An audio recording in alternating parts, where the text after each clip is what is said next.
Update: my fiancé is convinced I have a crush on my friend's husband. I talked to Sarah again and asked her first of all why she'd think I had a crush on Matt. She said that when I first introduced them I had talked up Matt and gushed about him and she took that as me being into him. I said I was fond of him since I've known him for a long time, but that doesn't mean I want to be with him. She said when they started dating I was often upset about it. I said I wasn't upset about their dating, I was upset that she'd make plans with me and then leave me to be with him, and when we were all together I didn't enjoy being the third wheel while they ignored me. That had nothing to do with wanting him and more to not liking being left out by my best friend. I asked her why she hadn't said anything before and she explained that she could manage the situation. She had asked Matt to stop talking to me completely and she engineered situations so there was little chance of us socializing with each other.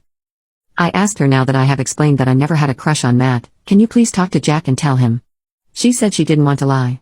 This frustrated me immensely.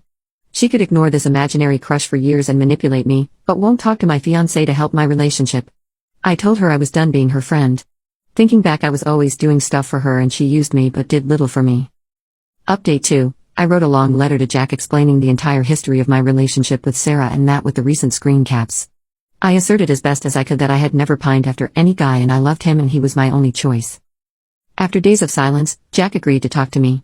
We met and he said that he sees two ways of interpreting this situation. 1. Matt and Sarah are right and he doesn't want to be my second choice. 2. They are malicious people who are messing with me and that shows very poor judgment on my part that I'd have a best friend like this, and he doesn't want that quality in a life partner.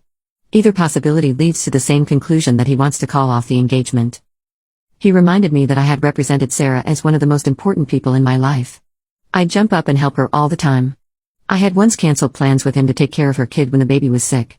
It had irked him, but he had seen it as me being caring and nice, but now he's seeing all that in a different light. I cried and begged him not to end our engagement, but he wanted a break for a while. I thought over what he said for a few days and came to realize that he was right. I was a clingy friend and a doormat. I never even saw how much one-sided my friendship with Sarah was. I was a doormat with Jack too. I didn't want to get married or have kids this early but agreed to his timelines. I gave up an exciting job opportunity with more money because he didn't want me traveling for work. I love him but I need to fix myself and be stronger. I gave back his ring and ended things. I returned all the gifts he gave too. He was offended by that, but I didn't feel good about keeping the very expensive things he had given me. He makes a lot more than me and was very generous with what he gave me, but I can't keep that now. Sarah was quiet for a while but then started calling me. I ignored a lot of her calls, but this morning I answered her call and told her about the breakup. I was looking for sympathy from my old friend. She was more interested in knowing if I was still going to watch her kid while she and Matt went on an overnight trip. She got pretty angry when I said no. I have blocked her now. I have lost my fiancé, my best friend, and my relationship with my nephew whom I adored, all in one go. But still, I am thankful for the comments that showed this wasn't something I could fix and helped me rip off the band-aid and walk away from this mess.